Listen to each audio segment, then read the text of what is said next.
তোমাদের জন্য চা এনেছি। আরে লাভ ম্যারেজ হচ্ছে বলে কি ভাবছো ভালো বউ পাওনি? ঠিকই ভাবছো, চাটা আমি বানাইও নি।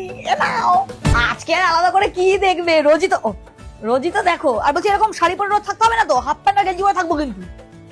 আলাদা করে আজকে পাকা দেখা কেন করছো বুঝতে পারছি না। কি লোকজনকে বলেছে অ্যারেঞ্জ ম্যারেজ? অ্যারেঞ্জ ম্যারেজ এত সুন্দর একটা বউ পেতে নিজের ছেলেকে দেখেছো একবার? ভাব বেশি। বলছি আজকে পাকা দেখা হলে কাঁচা দেখাটা কি? যখন তোমার ছেলেকে এমনি দেখেছিলাম সত্যি খুব কাঁচা তো ছিল। এই বিয়ে ক্যান্সেল করো না, এমনি জোক মারছি, সরি আমারও টেনশন হচ্ছে। এই আমি একটু হেঁটে দেখাবো? তোমরা কিছু জিজ্ঞাসা করছো না, জিজ্ঞাসা করো আমি রান্না করতে পারি কিনা, কত দূর পড়াশোনা করেছি, সবকিছু একটু জিজ্ঞাসা করো, সবকিছুর উত্তরে না বলবো। আপনাদের মেয়েকে দেখে ভালো লেগেছে? না লাগলেও কিছু করার নেই, এখন যা আছি আমি আছি। তোমরা সত্যিকারে জিজ্ঞাসা করছো কেন আমি রান্না পারি কিনা?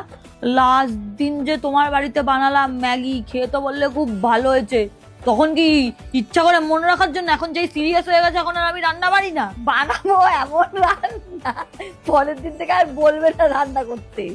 মাটনটা এনেছো? আরে এই বাড়ি তো রান্না হচ্ছে, তাই বলে তুমি রান্না না আমার জন্য? কি এখন তোমাদের আমার গলার আওয়াজও জোরে লাগছে? গলার আওয়াজ তো শোনোনি, তোমার ছেলে একটু টের পেয়েছিল, আসল গলার আওয়াজ শুনলে তা পালাবে বাড়ি থেকে। আরে ভয় পেও না, তোমায় আমি মারবো না। তোমরা যখন এসছো আমাকে নিয়ে চলো, আজকে থাকি তোমাদের বাড়িতে। কি মানে পাকা দেখার পর থাকা যায় না? এই ওমা আজকে ওদের বাড়িতে থাকবো, চলো চুপচাপ চলো আমার সাথে, চলো।